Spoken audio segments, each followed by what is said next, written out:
नमस्कार दोस्तों, आप देख रहे हैं 4 PM महाराष्ट्र और मैं हूं मयूर परीक। दोस्तों, महाराष्ट्र में इन दिनों क्लोज डोर मीटिंग का दौर बड़े जोरों शोरों से चल रहा है। सभी कोई एक दूसरे के साथ में मीटिंग कर रहे हैं, सबके अपने एजेंडा हैं और सभी कोई राजनीति में अपनी लिए जगह तलाश रहे हैं। आज के एपिसोड में हम बात करने जा रहे हैं पिछले 24 घंटों के दौरान महाराष्ट्र में हुई लगभग 3 जितनी क्लोज डोर मीटिंग्स पर, जिस पर आधारित है आने वाले दिनों की महाराष्ट्र की राजनीति। जी हां, देवेंद्र फडणवीस और एकनाथ शिंदे, इन दोनों के बीच का झगड़ा तो अब जग जाहिर है। इन दोनों के बीच का झगड़ा सुलझने की जगह उलझते जा रहा है। ऐसे में पूरे मामले को सुलझाने के लिए देवेंद्र फडणवीस और एकनाथ शिंदे, इन दोनों ने क्लोज डोर मीटिंग का फैसला किया और साथ ही उन तमाम लोगों को भी अपने साथ में मीटिंग में जोड़ा जिनके बीच मनमुटाव है। लेकिन दूसरी ओर बुरी बात आई एकनाथ शिंदे के लिए, क्योंकि उनके मंत्री शरद पवार इनके साथ क्लोज डोर मीटिंग करके आए। जी हां, बिल्कुल सही सुना आपने, बल्कि क्लोज डोर मीटिंग नहीं, क्लोज ट्रेन मीटिंग करके आए। दरअसल बात यह है कि शरद पवार के साथ शिंदे गुट के एमएलए और मंत्रियों ने क्लोज डोर मीटिंग की है ट्रेन में। आज के एपिसोड में हम इन सारी मीटिंग्स के बारे में चर्चा करेंगे, लेकिन यह सारा मामला आखिर शुरू कहां से हुआ? तो वो शुरू हुआ है कैबिनेट एक्सपांशन को लेकर। और कैबिनेट एक्सपांशन पर देवेंद्र फडणवीस का क्या कहना है, पहले वो सुन लेते हैं। लोक आपापल्या शुभेच्छा व्यक्त करतात, पण मी ज्या जागी आहे त्या जागी पूर्णपणे समाधानी आहे आणि महाराष्ट्राची सेवा करायला मिळणं ही देखील अत्यंत महत्वाची घटना आहे। आणि आज देशामध्ये इतकं सक्षम नेतृत्व आहे की आमचं तर म्हणणं आहे की पुढचे 20 वर्ष त्यांनीच नेतृत्व करावं। आमदार साहेब कॅबिनेटमध्ये दिसावे घातले होते, कधी आहे विस्तार? नक्कीच आता आईने शक्ती दिली तर विस्तारही लवकरच होईल, काळजी करू नका। उत्तर प्रदेशचे उपमुख्य तो सुना आपने, देवेंद्र फडणवीस ने हंस दिया। जी हां, जिस पर कई मंत्री रो पड़े हैं कि हमें मंत्री बनाया जाए, उस मामले पर देवेंद्र फडणवीस ने हंस दिया और यह कह दिया कि मुझे पता है मेरे पास कौन सी पोस्ट है, बाकी सब तो भगवान के आशीर्वाद से होता रहेगा। दरअसल एकनाथ शिंदे और देवेंद्र फडणवीस के बीच में सब कुछ ठीक नहीं चल रहा है। हमारे पास जो जानकारी आई है वो ये पुख्ता जानकारी है कि एकनाथ शिंदे के करीबी सांसद सदस्य ने महाराष्ट्र के सारे अखबारों में इश्तिहार छपवाए थे और ये इश्तिहार उन्होंने दक्षिण मुंबई की एक एड एजेंसी के पास से छपवाए थे। ये वही एड एजेंसी है जो कांग्रेस के समय भी अखबारों में बड़े बड़े इश्तिहार छपवाती आई है और जिसके खिलाफ चुनाव आयोग ने बड़े कड़ी टिप्पणी की थी और मामला जो था वो बहुत ही सीरियसली आगे बढ़ गया था। तो ये जो इश्तिहार छपे और इसका झगड़ा जो है, इसका मूल 2 नेताओं के पास जाकर रुका। पहले नेता हैं एकनाथ शिंदे के बेटे श्रीकांत शिंदे और दूसरे नेता हैं भाजपा के सीनियर नेता रविंद्र चौहान। दरअसल रविंद्र चौहान और श्रीकांत शिंदे के बीच में तू मैं हो गई है। श्रीकांत शिंदे कल्याण से सांसद सदस्य हैं और बीजेपी के स्थानीय नेताओं ने अगले लोकसभा चुनाव में कल्याण लोकसभा मतदार संघ से बीजेपी का कैंडिडेट चुनाव लड़ेगा, ये घोषणा कर दी है। इतना ही नहीं, इसकी तैयारियां भी शुरू हो चुकी हैं। दरअसल ये सब होने के बाद श्रीकांत शिंदे ने कह दिया कि मैं सांसद सदस्य से इस्तीफा देने के लिए तैयार हूं। झगड़ा बहुत ज्यादा बढ़ गया।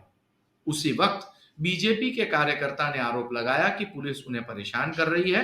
साथ ही एक कार्यकर्ता पर छेड़ती का आरोप लग गया। बस इसी मामले को लेकर पुलिस के तबादले की मांग की गई, जिसे एकनाथ शिंदे ने यानी कि एग्जिस्टिंग गवर्नमेंट ने ठुकरा दिया और इसी के बाद से रविंद्र चौहान ने यह फैसला कर दिया कि कल्याण में बीजेपी शिंदे गुट की शिवसेना के साथ मिलकर कोई काम नहीं करेगी, ना ही उन्हें सपोर्ट करेगी। यहां से बवाल इतना ज्यादा बढ़ गया कि बयानबाजी दोनों तरफ की गुट से जोरदार होने लगी। आलम यह हुआ कि न्यूज़पेपर में इश्तिहार तक छप गए।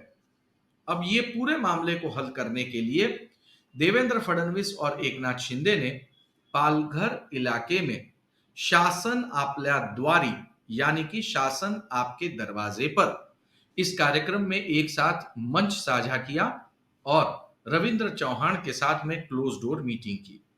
ये क्लोज डोर मीटिंग पूरी करने के बाद उन्होंने रविंद्र चौहान को युति धर्म का पालन करने की हिदायत दी और फिर दोनों लौटे मुंबई। मुंबई आने के बाद शाम को सह्याद्री गेस्ट हाउस में फिर एक मीटिंग हुई। इस मीटिंग में देवेंद्र फडणवीस, एकनाथ शिंदे और उसी के साथ में श्रीकांत शिंदे को बुलाया गया और श्रीकांत शिंदे को बताया गया कि उन्हें भी युति धर्म का पालन करना होगा। कुल मिलाकर इन दोनों ने मिलकर दो नेताओं के बीच का झगड़ा सुलझाने का प्रयत्न किया और सबको यह लगने लगा था कि अब सब कुछ ठीक है। लेकिन क्या आपको लगता है सब कुछ ठीक है? जी नहीं।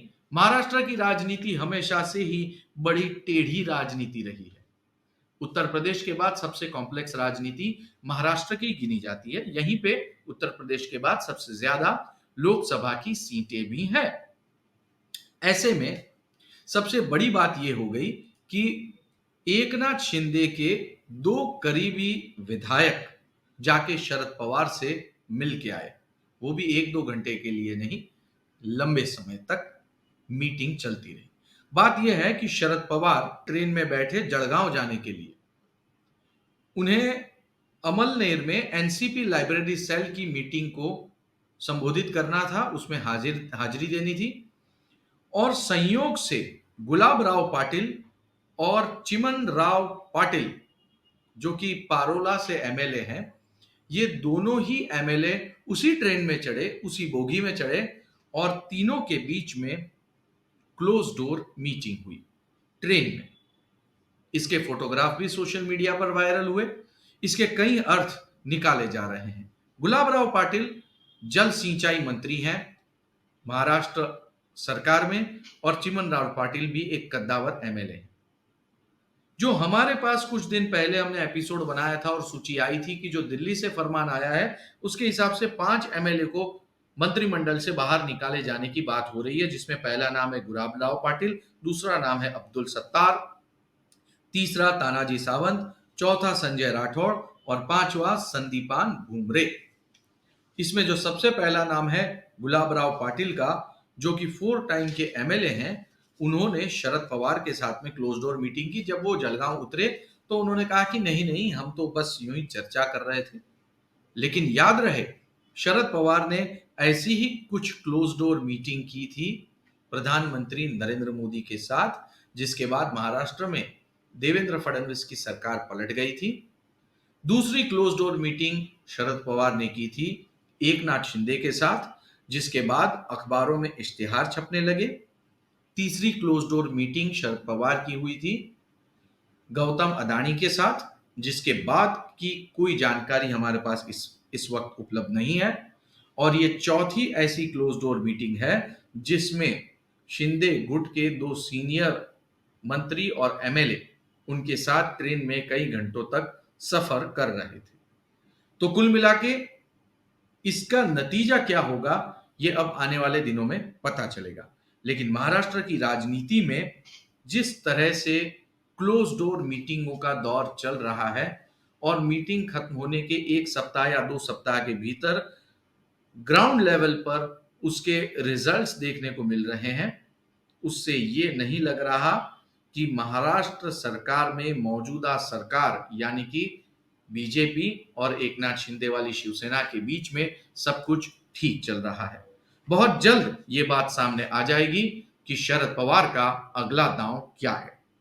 तो दोस्तों, पिछले 24 घंटे में महाराष्ट्र की राजनीति में क्या हुआ इस बारे में मैंने आपको बताया। ठीक ऐसे ही अपडेट के साथ मैं फिर आपके सामने हाजिर हो जाऊंगा और लेके आऊंगा राजनीति के गलियारों की एक नई खबर।